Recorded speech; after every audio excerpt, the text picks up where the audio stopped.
आज मी पोलीस आयुक्तांकडे शहरातल्या गुन्हेगारी संदर्भामध्ये आढावा घेण्यासाठी बैठक घेतली। शहरामध्ये जे काही मोठा दरोडा ज्याला आपण म्हणतो, जो बजाजनगरमध्ये घडला, ज्यात एन्काउंटर झालं, त्या संदर्भामध्ये माहिती घेतली।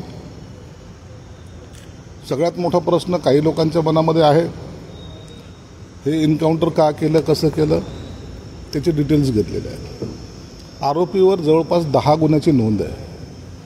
दुसरा एक जो आरोपी आहे, जो मला वाटतं अंबाजोगाई, त्याच्यावर 11 गुन्ह्याची नोंद आहे। पोलिसाच्या अंगावर गाडी घालणं हा काय पहिल्यांदा झालेला प्रकार नाही, त्याच्या गुन्ह्याची नोंदसुद्धा त्यांच्याकडे आहे। ज्या दिवशी तो एन्काउंटर झाला त्या आरोपीबरोबर आणखीन एक जण होतं, त्या संदर्भामध्ये त्यांच्याकडून माहिती घेतलेली आहे। परंतु एक निश्चित आहे, त्याच्यामध्ये जे सोनं, सगळ्यांची जी शंका आहे की 5.5 किलो 5 किलो जे काही सोनं असेल त्यातलं 32 तोळे रिकवर झालेलं, बाकीचं का झालं, कुठं गेलं, तर त्या संदर्भात त्यांचा योग्य दिशेने तपास चालू आहे। त्याच्यामध्ये आणखीन आरोपी पकडले जाण्याची शक्यता आहे, नाकारता येत नाही। परंतु त्यांनाही सूचना दिल्यात की कोणताही दबाव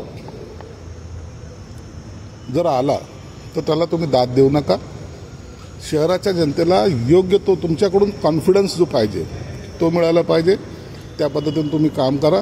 तुम्हाला आमचं संपूर्ण सरकारचं सहकार्य राहील। सर, तुम्ही एक वक्तव्य केलं होतं की पोलिसांचे संबंध आहे, त्यानंतरच लगेच एन्काउंटर झाला। हे बघा, काय जे होते नव्हते त्यांच्याबद्दलची जी चर्चा झालेली माझ्या माजी आयुक्ताची झालेली आहे, त्याच्याबद्दलची माहिती मी त्यांना सुद्धा दिलेली आहे। आणि आता तुम्हाला जर आता भविष्यामध्ये या शहरामध्ये असलेला गुन्हेगार पळताना किंवा जेलमध्ये जाताना पाहायला मिळेल।